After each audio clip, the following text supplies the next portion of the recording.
Pinakita ko yung receipt yung receipt na may pirma. Ayan o, Sal and 2013 nakapirma ka. So, ibig sabihin, nasa inyo na. Parang tangin si Christian eh. Tapos, naando si Ate Marsoli, naghahanap siya. May nakita siya, Sal and ng makabling. Ang ginawa niya, bumalik ka ngayon. Sabi ni Ate Marsoli sa'yo, eto Sal, ikaw kasi, basta ka, oo ka ng oo.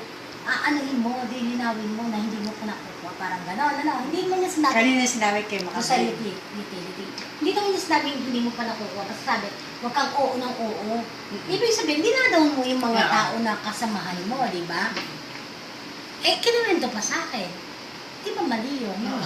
Sabi ko, ikaw, pwede mo naman ibalik na ito ang salin nyo. Teacher's copy.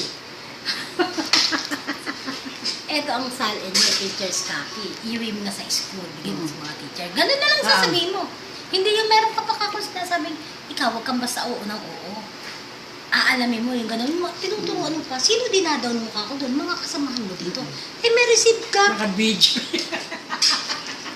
Sige lang, sige lang. Ito pa, bis mo na sumausang. Pwede pa, pwede pa. Pwede pa. Oo, may katas pa.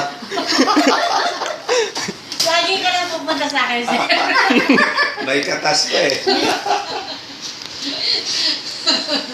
Christian naman, parang tangi eh. Sige, continue. Continue.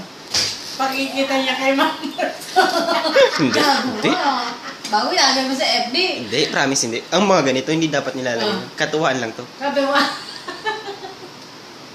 Hindi gano'n na. Sabi ko, ikaw, basta na lang sana binalik mo, eto kopya ng teacher. Huwag mo na sasabihin gano'n. Dinadaon mo mga kasamahan mo dito, may receipt copy naman kami, may pirma ng utility na kinuha na niya. Naiwala nga lang niya. Sino sumama doon? Di ba kami ni Kat? Totoo naman. Gusto ko lang maano sa isip niya na, ay, oo nga. Nagmamagaling siya doon. Paano naman kawala naman yung kasamahan niya? Di ba? Tama na! bigyan mo na oatmeal yan. Bigyan mo na oatmeal yan. Out of stock pa.